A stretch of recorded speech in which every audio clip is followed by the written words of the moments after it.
ಕರ್ನಾಟಕ ರಾಜ್ಯ ಸರ್ಕಾರಿ ನೌಕರರ ಡಿಎ, ಡಿಆರ್ ಪಿಂಚಣಿದಾರರ ಮತ್ತು OPS ಕುರಿತು ಇವತ್ತಿನ ಬಿಗ್ ಬ್ರೇಕಿಂಗ್ ಅಪ್ಡೇಟನ್ನು ತಮ್ಮೊಂದಿಗೆ ಶೇರ್ ಮಾಡ್ತಾ ಇದ್ದೀನಿ.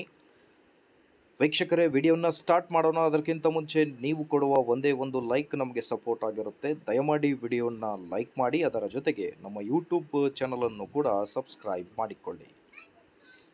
ಕರ್ನಾಟಕ ಸರ್ಕಾರವು ಸಾಮಾನ್ಯವಾಗಿ ಕೇಂದ್ರ ಸರ್ಕಾರದ ಮಾದರಿಯಲ್ಲಿಯೇ ಡಿಎ ಹೆಚ್ಚಳ ಮಾಡುತ್ತದೆ. 2025ರಲ್ಲಿ ರಾಜ್ಯ ಸರ್ಕಾರವು 2% ಡಿಎ ಹೆಚ್ಚಳ ಮಾಡಿ 14.25%ಗೆ ಏರಿಸಿತು.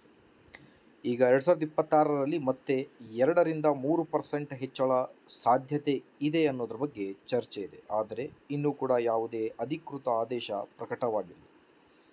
ಆದ್ದರಿಂದ 2026ರ ಮೊದಲ ಡಿಎ ಹೆಚ್ಚಳ ಘೋಷಣೆ ಬರಬಹುದೆಂದು ನೌಕರರು ನಿರೀಕ್ಷಿಸುತ್ತಿದ್ದಾರೆ.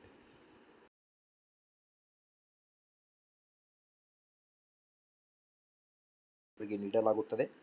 ಡಿಎ ಹೆಚ್ಚಾದರೆ ಅದೇ ಪ್ರಮಾಣದಲ್ಲಿ ಡಿಆರ್ ಕೂಡ ಹೆಚ್ಚಾಗುತ್ತೆ.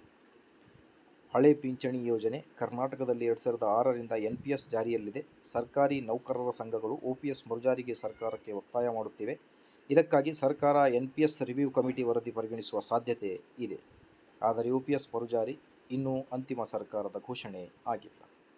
ಆದಷ್ಟು ಬೇಗ ಡಿಎ ಜಾರಿಯಾಗಲಿ. ಮಾಹಿತಿ ಇಷ್ಟದಲ್ಲಿ ಲೈಕ್, ಶೇರ್ ಆ್ಯಂಡ್ ಸಬ್ಸ್ಕ್ರೈಬ್.